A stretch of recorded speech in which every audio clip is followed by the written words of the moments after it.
Ready start. महोदय, जो एक के बाद एक आते हैं शारीरिक आवश्यकताएं यथा भोजन, कपड़ा, मकान और आराम जीवन की मौलिक आवश्यकताएं हैं। दूसरे स्तर पर आती है सुरक्षा और भविष्य के प्रति निश्चिंतता। इनके लिए मनुष्य भांति भांति की वस्तुओं का संग्रह करता है।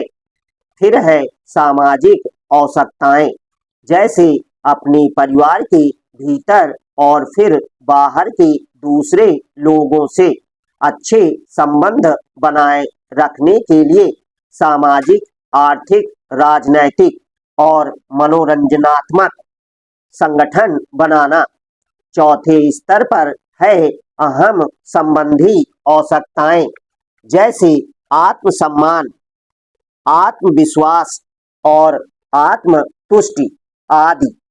आत्म परितोष अर्थात उन्नति, विकास और ख्याति प्राप्ति की क्षमताओं को साकार करना व्यक्ति की अंतिम और उच्चतम अपेक्षाएं हैं। इन आवश्यकताओं की पूर्ति के लिए मनुष्य अपने आसपास उपलब्ध पर्यावरण का दोहन करता है। जल, थल और वायु ही नहीं, पेड़ पौधों, पशु पक्षी, जीव जंतुओं तक का उपयोग करता है। सभी शक्तियों का, यहाँ तक कि सबल व्यक्ति अपने से निर्बल व्यक्तियों तक का दोहन करता है, जो शोषण की सीमा तक पहुंच जाता है।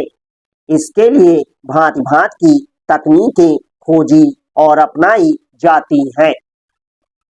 प्रौद्योगिकी ने मनुष्य को भांति भांति की आवश्यकता की वस्तुएं अभूतपूर्व प्रचुरता से देकर संतुष्ट किया है और आवश्यकता की सीमा रेखा भी खिसकाई है। विलासिता और सजावट की ऐसी सामग्री भी दी है जो अब बहुत कुछ आवश्यकताओं में गिनी जाने लगी है। स्वचल वाहन, दूरदर्शन, धुलाई मशीन, सफाई मशीन, सिलाई मशीन, स्टोव, चूल्हे, मिक्सी, फ्रिज आदि आदि अब बहुत से लोगों के लिए अनिवार्य आवश्यकता की कोट में आ गई हैं। तकनीकी और औद्योगिकी से यह सब संभव हुआ है, किंतु एक ऐसा अल्प वर्ग भी है जिसके लिए विलासिता आवश्यकता की कोट में आ चुकी है। विज्ञान की जन समुदाय के लिए तो मौलिक न्यूनतम आवश्यकताएं भी विलासिता ही बनी हुई हैं। औद्योगिकरण के सहारे मनुष्य ने जितना भी विकास किया है, उसे वह उन्नति कहकर संतोष करने लगता है और अपनी वैध प्रकृति के कारण यह ध्यान नहीं देता कि इस विकास से वर्ग भेद पनपा है। अमीरी गरीबी के बीच की खाई चौड़ी हुई है।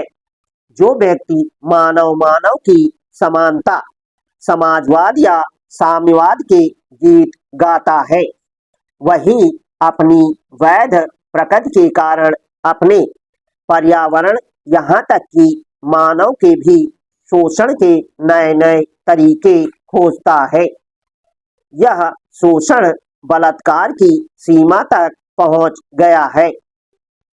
मनुष्य ने अपनी बुद्धि का प्रयोग किया, फलस्वरूप भांति भांति का औद्योगिकरण हुआ और जल, थल, वायु सब प्रदूषण के शिकार हो गए।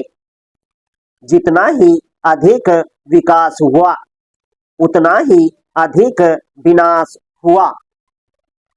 प्राकृतिक संपदा का भीषण ह्रास हुआ। व्यापक वन विनाश से भूमि बंजर और मरुस्थल बन गई।